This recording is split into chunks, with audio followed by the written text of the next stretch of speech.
Hello my dear friends and students, welcome to English Max. हम लोग कर रहे हैं CGL 2022 के पेपर, ठीक है। तो 2 पेपर हम लोग कर चुके हैं, आज हम लोग करने चल रहे हैं थर्ड वाला पेपर। ये पेपर भी कब हुआ था? 1 दिसंबर को हुआ था 2022 में, और इवनिंग शिफ्ट का पेपर है। तो 2 पेपर जो हम लोग इसके पहले किए वो मॉर्निंग शिफ्ट के और आफ्टरनून शिफ्ट के पेपर थे। तीसरा वाला इवनिंग शिफ्ट का है। तो एक दिन में 3 होते हैं, तीनों शिफ्ट हम कराते हैं, ठीक। अब इसके बाद हम लोग क्या करेंगे, जब ये ख़त्म हो जाएगा तो कल हम लोग करेंगे कौन से वाले? 2 दिसंबर वाले करेंगे। तो ऐसे एक एक दिन का करते चलेंगे, 3-3। एक हफ्ते में 2 दिन का हो पाएगा, ठीक है। 3 दिन 6 दिन, 6 ही करीब करा पाते हैं, 7वां दिन तो बना नहीं पाते, कोई ना कोई दिक्कत आ ही जाती है, ठीक है। जैसे पिछले 2 दिन में कोई दिक्कत आ गई थी, नहीं बना पाया था, ठीक है। तो कोशिश करेंगे कि आपको लगातार मिलता रहे। बीच में एक आध गैप हो जाएगा तो मान लेना छुट्टी हो गई है, ठीक है। तो ज़्यादा टाइम नहीं वेस्ट करेंगे, स्टार्ट करेंगे अपना डिस्कशन। और PDF आप लोगों ने देख ही लिया होगा, सॉल्व कर लिया होगा, कहाँ मिलेगा ये सब बताने की ज़रूरत नहीं है। तो देखते हैं कि आप लोगों का कितना गलत हुआ, कितना सही हुआ, उसकी करते हैं हम लोग डिटेल एनालिसिस। ये रहा आपका क्वेश्चन नंबर 1, ठीक। तो इसमें क्या करना है, अंडरलाइन पार्ट की क्या बतानी है आपको? अप्रोप्रिएट मीनिंग बतानी है। अंडरलाइन क्या किया हुआ? ये किया हुआ है आपका अंडरलाइन। देखो कल वाले में भी पाई आया था, आज फिर आ गया पाई। इसीलिए कहते हैं पिछले पेपर लगाए रहो है, उसमें से आधा तो अगले दिन मिल ही जाता है ना। तो पाई कल भी आया था, आज भी आ गया, ठीक है। जाने रहे होगे ना क्या होता है पाई। चलो पढ़ो, इसका मतलब क्या होगा? ये डिलेक्टेबल तो पहले पढ़ लेते हैं तभी आएंगे ना। Even though Margaret had already eaten a large meal, Margaret ने ढेर सारा खाना खाया था पहले से ही, ठीक है। फिर भी सी कुड नॉट रेजिस्ट ईटिंग, वो अपने आप को रोक नहीं पाई। क्या खाने से नहीं रोक पाई? 2 slices of delectable pi. Slices कल मैंने बताया, समोसा और क्या कह सकते हो, जैसे समोसा होता है, कचौड़ी होती है, पकौड़ी होती है, इसी तरह की वो कोई चीज़ होती है पाई खाने वाली चीज़, इसमें स्लाइसेस आती हैं। तो 2 स्लाइस खा लिया। तो अब ये बताओ कि जब ढेर सारा खाना खाने के बाद पेट एकदम टनाटन, पेट भरा होने के बाद भी मन ना माने और 2 खा ले, तो वो चीज़ कैसी होगी? डिलेक्टेबल होगी। तो यहाँ डिलेक्टेबल का मतलब क्या हुआ? यहाँ डिलेक्टेबल का मतलब हो गया ना टेस्टी, तभी तो टेस्टी का हमें यहाँ पे साइनोनियम ढूंढना है। टेस्टी का साइनोनियम क्या हो सकता है भैया? डिलीशियस हो सकता है, यही तो सबसे ज़्यादा कॉमन यूज है। Yummy, Yuppie, delicious, tasty. तो ये टेस्टी हो गया। और एक वर्ड लेना चाहो तो पैलेटेबल हो सकता है, PALATABLE। पैलेटेबल का मतलब भी होता है स्वादिष्ट, खूब टेस्टी, ठीक है। चले आगे बढ़े, आंसर बताओ। रोटेन माने सड़ा हुआ। काहे खाएगी कोई सड़ा हुआ? तो ये सड़ा हुआ तो लगेगा नहीं। न्यूट्रिशियस, देखो न्यूट्रिशियस कितना भी हो, लेकिन जब पेट खूब भरा होता है ना, तो वो न्यूट्रिशियस के नाते कोई नहीं खाता, टेस्टी के नाते खाता है। तो इसका मतलब क्या हुआ? डिलीशियस ही होगा यहाँ पर। स्टेल का मतलब जानते हो क्या होता है? स्टेल माने बासी। शाम का खाना सुबह बिल्कुल ना खाएगी, वो बासी वाला, ठीक है। स्टेल होता है बासी, ठीक। आगे बढ़ें, चलो आंसर आपको मिल गया, कौन सा होगा? डिलीशियस 3 वाला। आगे बढ़ो, क्वेश्चन नंबर 2 की ओर आ जाओ। क्वेश्चन नंबर 2 में क्या है? वही नरेशन। ये देखो डायरेक्ट में दिया है, सी सेड टू मी, उसके बाद लिखा है the charlatan will be breaking into the safe. आ जाओ, ठीक है। तो हमें क्या क्या इसमें करना है, मेन चीज़ तो ये देख लो। सी सेड टू मी, तो सेड टू की जगह पे टोल्ड हो जाएगा, यहाँ पे दैट लग जाएगा। Told me that, said to me that, said to me that, said to me that, सब करीब सब में यही दिया है, शार्लटन तक दिया है।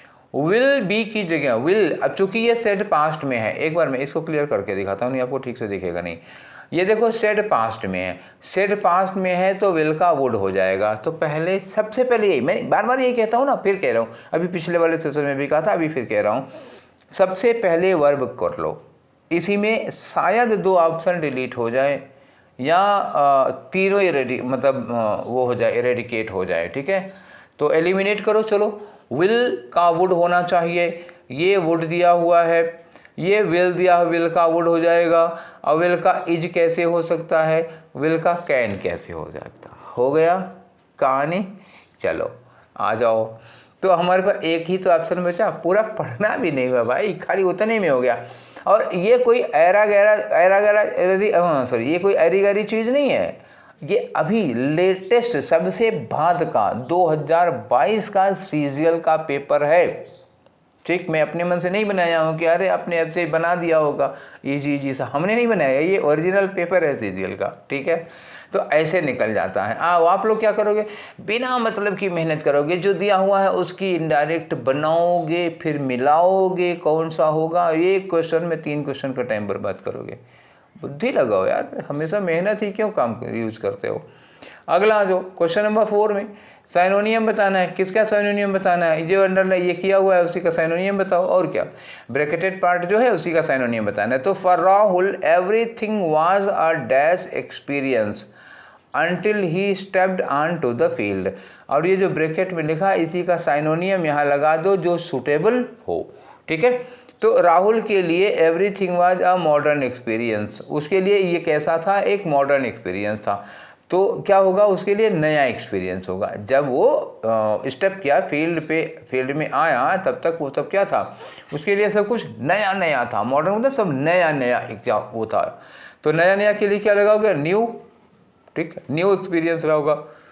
अब फ्लैशी मतलब चमकदार नहीं होगा, ग्लोबल एक्सपीरियंस या एशियाटिक या पूरा ग्लोबल, ये ऐसा एक्सपीरियंस नहीं था, पहली बार बेचारा आया है, ठीक है, फील्ड में। तो उसके लिए तो ये कैसा एग्जाम्पल हो, एक एक्सपीरियंस होगा, नया नया होगा। फ्लैशी वैसी नहीं होगा, फ्लैशी मतलब शाइनिंग, चमकदार, ये भी नहीं लगाएंगे, ठीक है। नेक्स्ट पे आओ, क्वेश्चन नंबर 4 पे।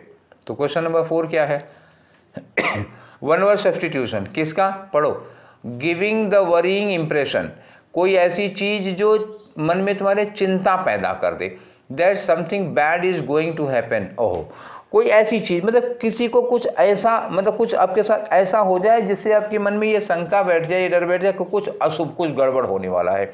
तो ऐसी चीजें जब हमारे सामने, जैसे पहले ज़माने में क्या होता था, पहले ज़माने क्या अभी कुछ लोग मानते हैं, जैसे कहीं जा रहे हैं, किसी ने छींक दिया तो मन में बैठ जाती है कि अब हमारा काम नहीं होगा, कुछ हमारे साथ गड़बड़ होना है। बिल्ली रास्ता काट गई तो आपको लगेगा कि अब कुछ गड़बड़ हो जाएगा, हमारा काम नहीं होगा। या कभी उठे तो किसी आदमी का मुँह, अरे यार जिसका मुँह देख ले। तो इन सब चीज़ों को जो लोग मानते हैं, वो इन सब चीज़ों को क्या मानते हैं, इन सब चीज़ों को मानते हैं अपशगुन। क्या होता है, अपशगुन, या कुछ लोग कहते हैं अपशकुन। अपशगुन बोल दे रहा हूँ, मतलब समझ जाना क्या होता है। अपशगुन मतलब कुछ अशुभ संकेत, जिसको कहते हैं अशुभ संकेत मिल जाते हैं। तो उसी अपशगुन को हम लोग क्या कहते हैं, ओमेन कहते हैं, OMEN, ओमेन। इसी से जब एडजेक्टिव बनाओगे तो क्या बन जाएगा, OMI और NOUS। ओमिनस मतलब क्या होता है, मनहूस या अशुभ हो जाता है। तो ये आपको ऑप्शन मिल गया ओमिनस, ठीक है।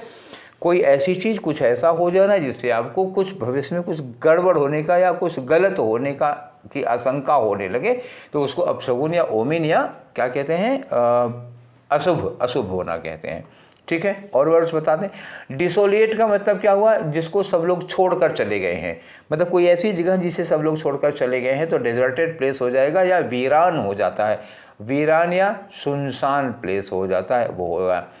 ब्लीक का मतलब क्या हुआ, बेरंग। बेरंग का मतलब जहाँ कुछ हरियाली रेली टाइप की नहीं होती है, तो वही ऊबड़ खाबड़ पहाड़ वहाड़ दिखते हैं, वो ब्लीक टाइप का हो जाएगा। सस्पिशियस का मतलब जिस पर शंका हो जाए, जो डाउटफुल हो जाता है, ठीक है। समझ में आ गया, आंसर आपको मिल गया कौन सा वाला, चौथा वाला। आगे बढ़ते हैं हम लोग, क्वेश्चन नंबर 5 में आ जाओ, ठीक है। क्वेश्चन नंबर 5 किससे रिलेटेड है, करेक्ट ऑर्डर में लगाओ, फिर वही PQRS आ जाओ, शुरू हो। तो यहाँ लिखा वी हैव बीन स्टार्टर है, वी हैव बीन लगा दिया, ठीक। आ जाओ, वी हैव बीन से, वी हैव बीन के बाद क्या लगा सकते हो, we have been able to हो सकता है, वी हैव बीन द माइक्रोबिन, वी हैव बीन के बाद द लगाओगे, वी हैव बीन द माइक्रोबिन, we have been that are clearly, no start नहीं होगा, we have been severely of the brain injury, ठीक है। तो ये दो चीज़ें आपके हो सकती हैं, PAS से हो सकता है। एंड देखो किससे हो सकता है, पैटर्न्स इन हो सकता है, इन से एंड करोगे, बिल्कुल नहीं, एंड पूरा हो ही नहीं रहा। ये एंड दिया हुआ, एंड से एंड करोगे, बिल्कुल नहीं करोगे। तो मतलब P और R की एंडिंग नहीं हो सकती, तो R की एंडिंग हो ही नहीं सकती, काट दो। ये R में क्या दिया है, देखो प्रोजेक्शन एंड दिया है, एंड से एंड होगा क्या, सवाल ही नहीं होता। तो तीसरा चौथा तो कट गया। अब आपके पास बचा क्या है, R से देखो स्टार्टिंग हो सकती है क्या, दैट आर क्लियर, आर से स्टार्टिंग भी नहीं हो सकती, ये भी कट गया, हो गया, समझ गए है ना। कुछ नहीं, पढ़ा ही नहीं, सेंटेंस को काटते चले गए हैं, ठीक। फिर से समझाऊं, चलो देख लो, नहीं तो उधर कुछ जल्दी में हो गया होगा। देखो पहले एंडिंग देख लो अब की बार, एंड किससे हो सकता है? एंड से इन से एंड हो सकता है? नहीं। एंड से एंड हो सकता है? नहीं। तो ये दोनों कट गया, ठीक है। पी से एंड है ही नहीं कोई, खैर आर से एंड दिया हुआ था तो आर दोनों कट गए। अब स्टार्टिंग देख लो किससे हो सकती। वी हैव बीन, आर है और पी है, देखो वी हैव बीन आर से हो सकता है, we have been that are नहीं होगा ना, we have been that are clearly linked, नहीं। तो आर से स्टार्टिंग नहीं आएगी, ये भी कट गया। अब क्या बच रहा है बताओ? यही बचा ना, पी क्यू एस आर। तो we have been able to identify certain patterns in the microbiome and immune response, आगे लिखा हुआ that are clearly, बनता चलेगा, पी क्यू आर एस लगातार लगा हुआ है, ठीक है, समझ गए। तो ये 2 वाला हो गया। आगे बढ़े नेक्स्ट पे आ जाओ, क्वेश्चन नंबर 6 पे। क्वेश्चन नंबर 6 क्या है? खाली जगह भरो। क्या है? The monster trucks, monster truck, अभी मॉन्स्टर ट्रक नहीं, मॉन्स्टर ट्रक्स मतलब बड़े बड़े ट्रक, और देखो तो पता लगता बहुत लंबे लंबे बहुत ऊंचे ऊंचे ट्रक होते हैं। तो मॉन्स्टर ट्रक, बड़े वाले truck, have very dash engine, इनका इंजन जो होता है ना बहुत ताकतवर होता है। आगे लिखा है कि they can probably pull a train coach without any problem, इन ट्रकों का इंजन इतना पावरफुल होता है कि ट्रेन की एक कोच को वो खींच सकते हैं, सोच लो।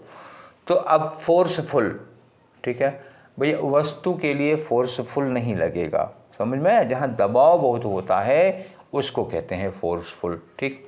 तो ट्रक इंजन के लिए ये फोर्सफुल इंजन होगा क्या? देख लो भैया, फोर्सफुल इंजन होगा कि डोमिनेंट इंजन होगा, पावरफुल इंजन होगा कि इंप्रेसिव इंजन होगा? लगा के देख लो, आप लोग खुद देखो क्या लगेगा, किसके साथ ही, फोर्सफुल इंजन कि डोमिनेंट इंजन कि पावरफुल इंजन कि इंप्रेसिव इंजन? पावरफुल इंजन होगा ना, इंजन तो ताकतवर होता है, तो क्या लगाओगे आप? पावरफुल। डोमिनेंट मतलब प्रभावी होता है, इंजन प्रभावी कौन सा हो जाएगा, ठीक। चलो नेक्स्ट पे बढ़े, क्वेश्चन नंबर 7, ये रहा 7। इनको कायदे से देखा करो, हाँ ये देखो, इनकरेक्टली स्पेल्ड, आप इसमें से जिसकी स्पेलिंग इनकरेक्ट है वो हमको बताओ। तो सिमेट्री मतलब क्या होता है? कब्रिस्तान, ठीक है स्पेलिंग। अकोमोडेट, COMMO, ठीक है, ये भी सही है।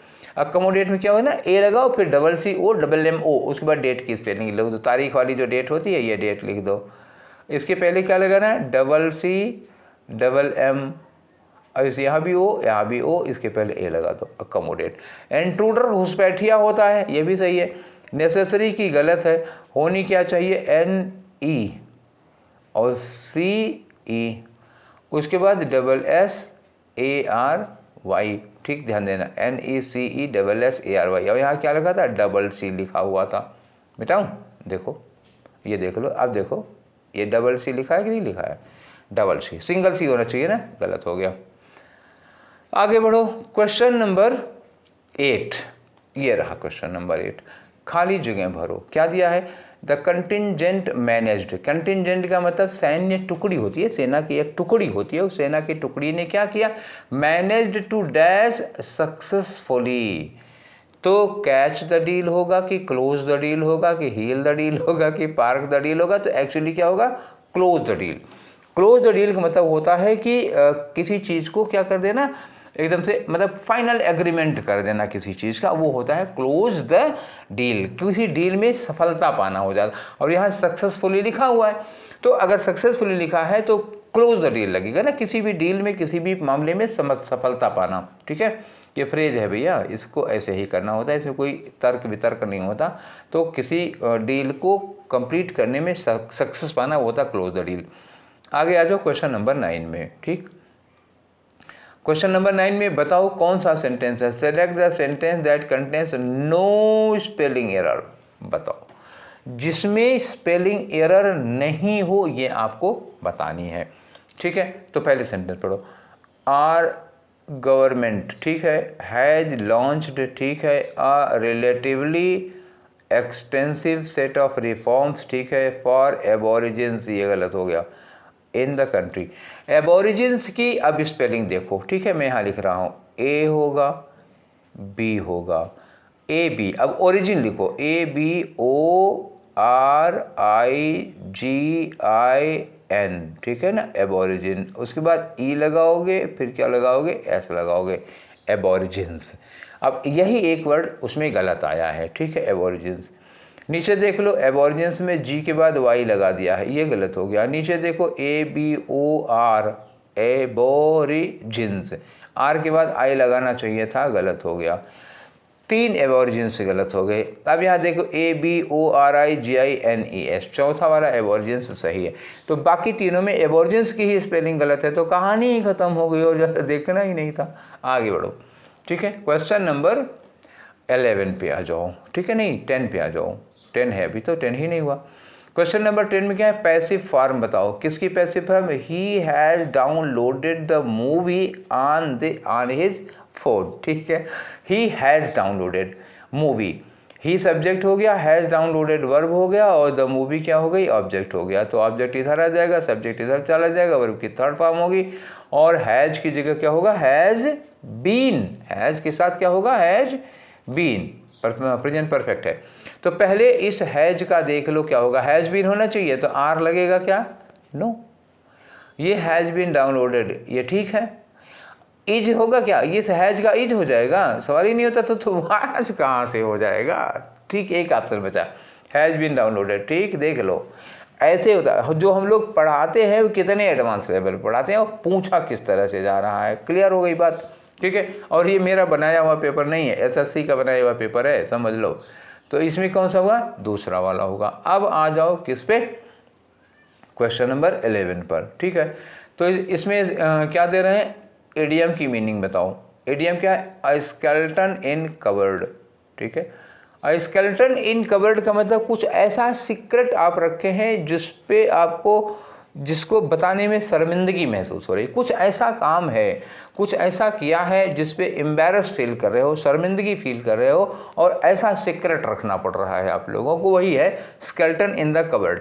कबर्ड का मतलब क्या होता है, कबर्ड का अलमारी, कबर्ड मतलब अलमारी हो गया, अलमारी में एक कंकाल रखा हुआ है। तो अलमारी में कंकाल का मतलब बहुत शर्मिंदा करने वाली चीज़ आपने छुपा के रखी है, कोई सीक्रेट ऐसा है। चलो आप समझाओ। A popular fact to be kept, नहीं पॉपुलर फैक्ट थोड़े होगा ये, और पॉपुलर जो फैक्ट है ही नहीं है, एम्बैरेसिंग फैक्ट है, हाँ ठीक है, एम्बैरेसिंग फैक्ट, ये दोनों सही है। तो यहाँ लिखा है embarrassing fact not to be kept, नहीं नॉट टू बी केप्ट नहीं, टू बी केप्ट होगा, तो ये चौथा वाला हो जाएगा, ठीक। Embarrassing fact that has to be kept secret. आगे आ जाएं, क्वेश्चन नंबर 12 में आ जाओ। तो क्वेश्चन नंबर 12 क्या है, ये रहा आपका क्वेश्चन नंबर 12।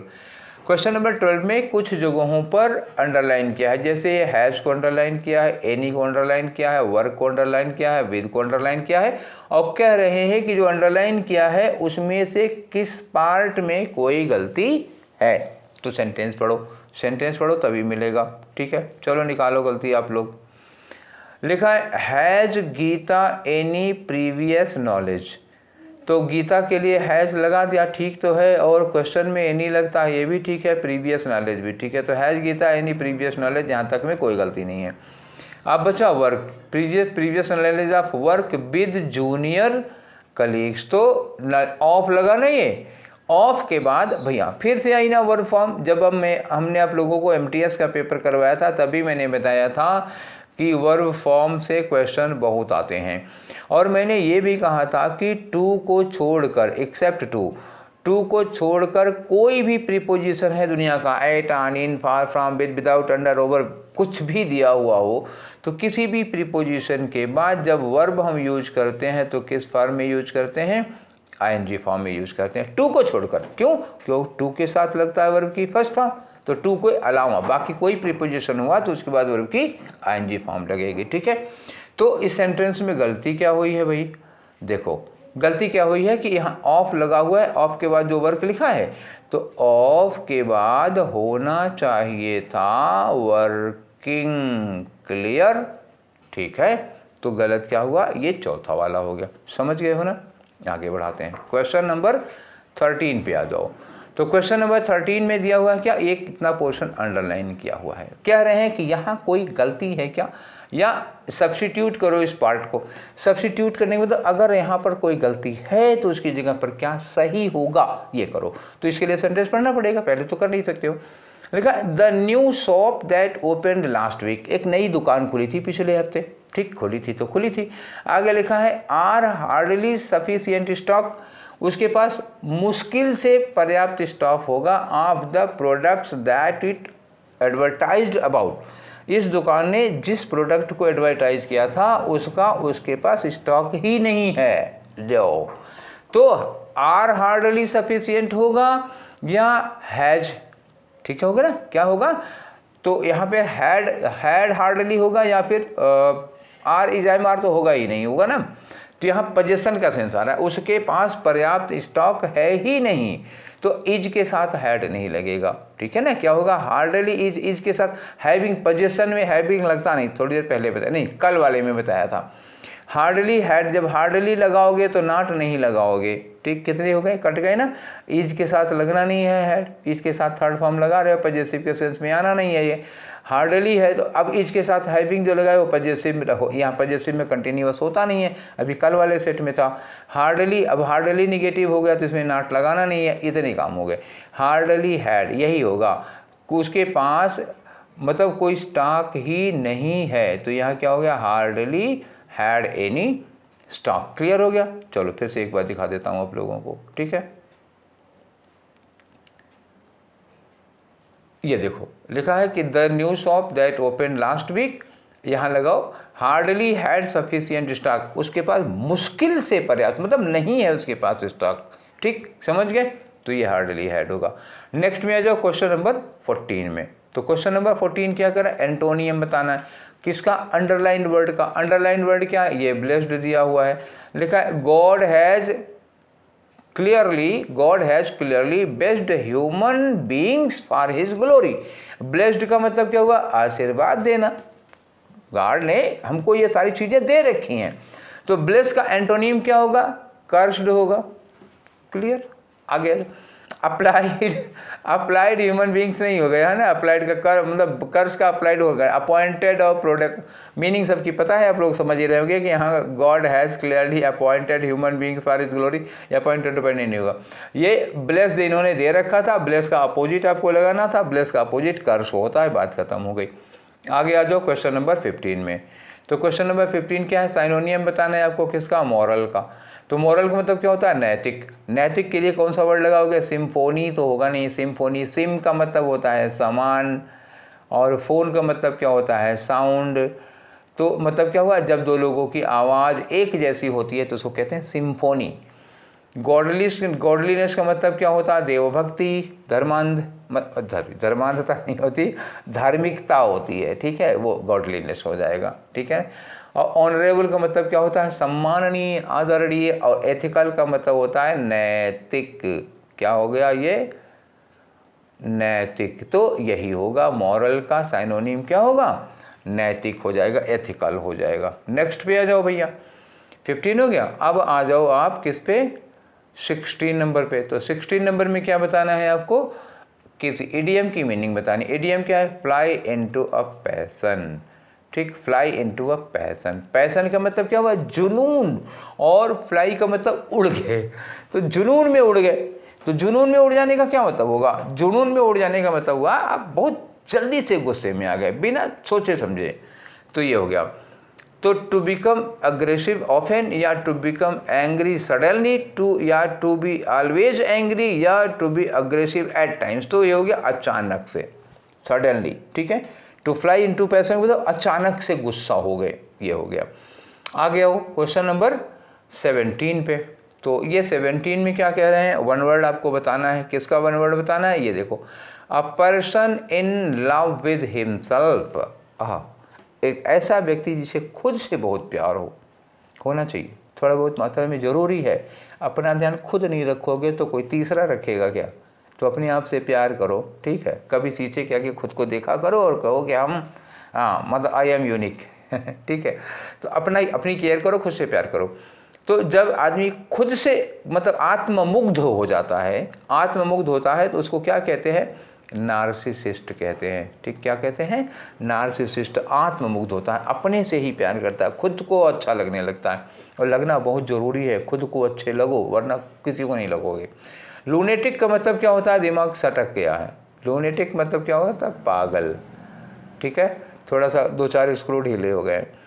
पॉलीग्लॉट का मतलब क्या हुआ? A man who can speak many languages. ठीक है, पॉलीग्लॉट बहुभाषी होता है, जो कई सारी भाषाएं बोल सकता है। स्टोइक का मतलब क्या होता है? जबरदस्त सहनशीलता होती है भाई ऐसे आदमी में।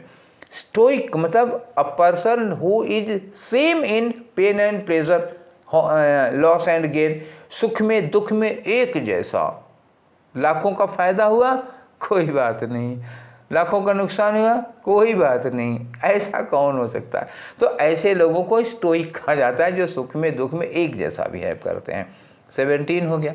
आगे आ जाओ, किसमें हम आते हैं? क्वेश्चन नंबर 18 में। ठीक है, क्वेश्चन नंबर 18 में वही PQRS लगाओ। ठीक, तो PQRS में क्या करना है आपको? लगाओ the rattlesnake. Rattlesnake एक सांप होता है एक तरह का, तो रैटल स्नैक के साथ क्या लगाना है आपको? बताओ। रैटल स्नैक ये हो गया हमारा क्या? सब्जेक्ट। अब इसके साथ क्या आनी चाहिए? वर्ब आनी चाहिए। बोलो कहाँ है वर्ब? रैटल स्नैक के बाद it has, no. Rattlesnake organs, no. Rattlesnake knows, ये वर्ब मिली हमको, रैटल स्नैक नोज, तो ये कौन सा हो गया? आर। और रैटल स्नैक सेंस क्या होगा? Rattlesnake knows. तो एक ही सेंटेंस है जिससे स्टार्ट हो सकता है, और वो कौन है? आर। और इसमें आर से स्टार्ट होने वाला कौन सा है? इस चौथे के अलावा और कोई है ही नहीं, कट गए सब के सब। ठीक, आपका क्वेश्चन सॉल्व हो गया। पढ़ने का मन हो तो मिला के देख लेना, होगा यही, क्योंकि स्टार्ट जो होता है रैटल स्नैक के बाद सीधे वर्ब चाहिए, एक ही है जिसमें वर्ब से स्टार्टिंग और किसी में है नहीं। आपका मन करे तो क्वेश्चन मिला के देख लेना। पिछले वाले सेट में भी मैंने इसी तरह कराया था, इस वाले में भी कराया। आप मिला के देख लो, गलत हो तो मुझे मैसेज करना। ठीक है, आगे आ जाओ, क्वेश्चन नंबर 19। तो क्वेश्चन नंबर 19 में क्या कह रहे हैं? Passive form. पैसिव बताओ, किसकी बताओ? Shalu has ordered new copies of album. Has के साथ देख लो, ये हैज़ के साथ वर्ब की थर्ड फॉर्म दी है, तो क्या लगाना होगा? बीन करोगे और वर्ब की थर्ड फॉर्म करोगे, हैज़ बीन हो जाएगा। आ जाओ, तो new copies of album, copies है ना, प्लूरल है, तो हैव लगना चाहिए। ठीक है, हैव बीन क्या होगा? न्यू कॉपीज ऑफ एल्बम, ये होगा ना हमारा ऑब्जेक्ट, तो कॉपी चूंकि प्लूरल में इसलिए हमें हैव लगाना पड़ेगा, तो हैव लगाना पड़ेगा। तो ये दोनों हैज़ तो गए काम से, और यहाँ हैव के बाद बीइंग लगता नहीं है, ये भी गया। 1 3 4 टाइम फिश। अब आ गया कौन सा? 2। क्लियर, आगे बढ़े। चलो next, question number 20। Question number 20 में एरर बताओ। ठीक है, एरर क्या है? क्या यार, यही लिखा हुआ, रेहान एंड रोहित आर। ठीक है, 2 लोग हैं। गुड फ्रेंड्स, यहाँ भी ठीक है, Rehan and Rohit are good friends हो गया। एंड इट डोंट, दादा रे, इट डोंट मैटर। अब ये बताओ, इट के साथ डोंट लगेगा कि डजंट लगेगा? बोलो। इट के साथ डोंट नहीं, क्या लगना चाहिए? डजंट लगना चाहिए। मिल गई कहानी। कहाँ है ये? डू डू डू डू, कहाँ मिला? ये लिखा पहले वाले में, इट डोंट, तो पहला वाला गलत होगा। आंसर कौन सा होगा इसका? फर्स्ट वाला। ठीक, आगे बढ़ो। तो अब आ गए हम वही फिर पुरानी परंपरा। क्वेश्चन नंबर 22, ये देखो 22 नहीं, 21 से 25। तो कहानी वही है, एक पैराग्राफ दिया होगा और उसमें 5 खाली जगह होंगी। आज छोटा सा है, कल वाले की तरह बड़ा सा नहीं है, मजा आएगी। चलो करो। लिखा है the Romans had developed a dash for chariot racing.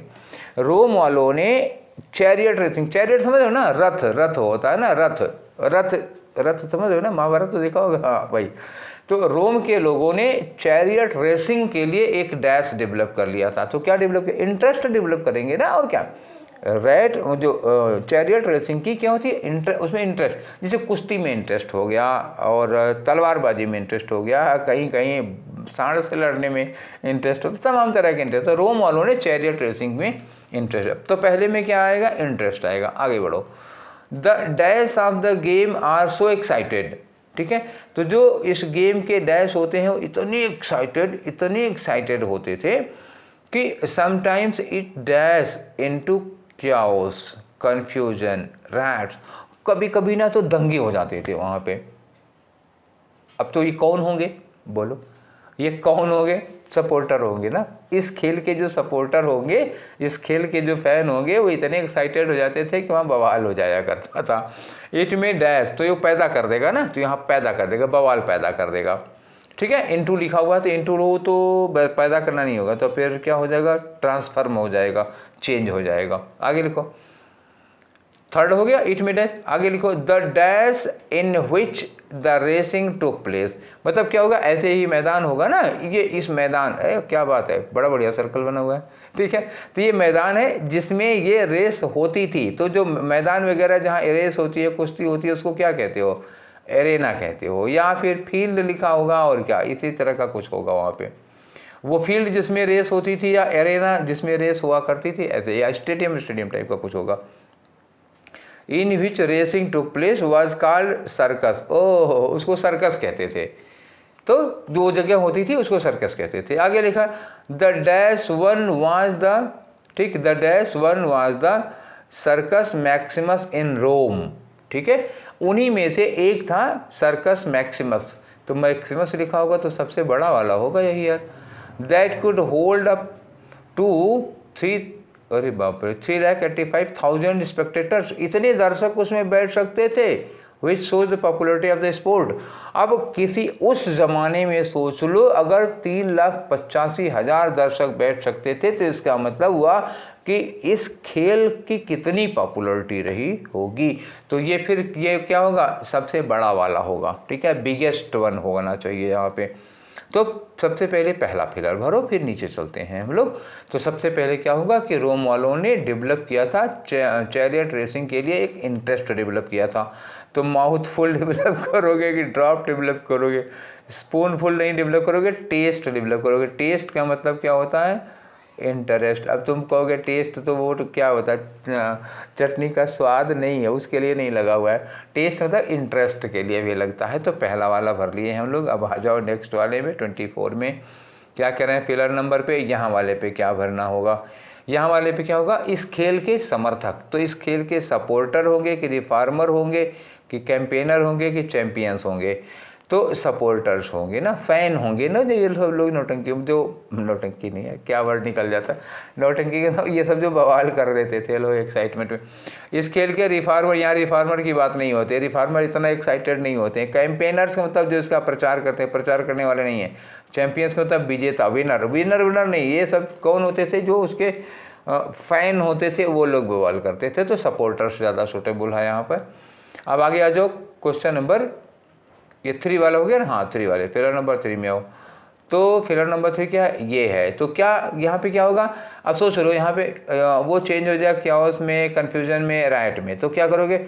Transfigure या रिशेप या कन्वर्ट या एडॉप्ट, बोलो क्या लगाओगे?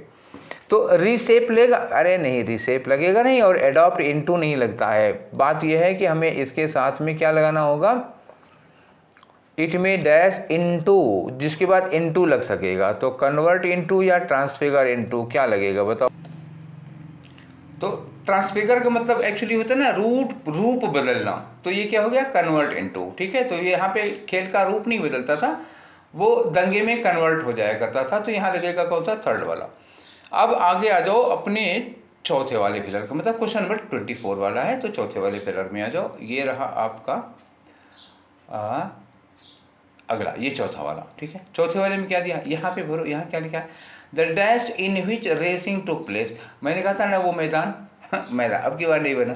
तो वो मैदान जहाँ पर ये हुआ करता था, उस मैदान को क्या कहोगे? सर्किट नहीं। सर्कस होता तो ठीक था, सर्किट नहीं है, रूट पे नहीं, ट्रैक नहीं, क्या होता था? स्टेडियम। याद करो, वो जहाँ पे इतना मतलब 3,85,000 लोगों के बैठने की जगह होती थी, तो वो स्टेडियम होगा ना, ट्रैक थोड़े होगा। तो क्या लगाओगे यहाँ पे? स्टेडियम हो जाएगा। एक और बचा हुआ है, ये आ गया आपका आखिरी वाला, कर लो भैया। ये 5वें नंबर पे के यहाँ पे क्या भरा होगा? Dash one. मैंने कहा सबसे बड़ा वाला, इतनी कैपेसिटी है उस जमाने में, तो सबसे बड़ा वाला। तो सबसे बड़े में क्या होगा भैया? लार्जर और बिगर तो गया, ये नहीं होगा, सबसे बड़ा वाला। ये देखो यहाँ पे दा लगा हुआ है ना, कंपैरेटिव पहले नहीं, सुपरलेटिव पहले लगाया जाता है। तो अब ये बताओ कि स्टेडियम सबसे हाईएस्ट होगा कि सबसे लार्जेस्ट होगा, समझ गए? तो स्टेडियम हाईएस्ट नहीं, क्या होगा, लार्जेस्ट होगा। तो ये फिर 25 क्वेश्चन हो गए। और अब इसी के साथ हमारा 1 दिसंबर का तीनों सेट हो गया, मॉर्निंग आफ्टरनून इवनिंग तीनों सेट हो गया। तो अब हम लोग 75 क्वेश्चन कर चुके हैं सीजीएल के। अब हम लोग शुरू करेंगे कल 2 दिसंबर वाला। 2 दिसंबर का मॉर्निंग आफ्टरनून इवनिंग लगाएंगे, ठीक है? फिर ऐसे एक एक करके बढ़ते चलेंगे। ये डिस्कशंस आप लोगों को कैसे लग रहे हैं? थोड़ा टाइम टेकिंग है, लेकिन वो समझाने में इतना टाइम लग ही जाता है, ठीक है? 25 क्वेश्चन है, अच्छे से समझाओगे तो इतना टाइम लग जाएगा। जब आप देखेंगे कभी जल्दी हो जाएगा तो जल्दी हो जाएगा, बकवास में तो टाइम जाता नहीं। चलो, तो अगर आप लोगों को कोई राय है, आप लोगों की कोई सलाह है, कुछ और आप सुझाव देना चाहते हो, सजेस्ट करना चाहते हो तो ज़रूर करो। I wait for your advice, I wait for your suggestion and I welcome your suggestion, ठीक है? तो वही तो हमारी एनर्जी है ना, जब आप लोग मैसेज करते हो पढ़ता हूँ तो अच्छा लगता है, ऑक्सीजन मिल जाती है ना, ठीक है? तो कैसा लग रहा है डिस्कशन आप लोगों को? और अपने दोस्तों के साथ शेयर करो, और फिर मिलते हैं हम लोग कल। Till take care, thank you.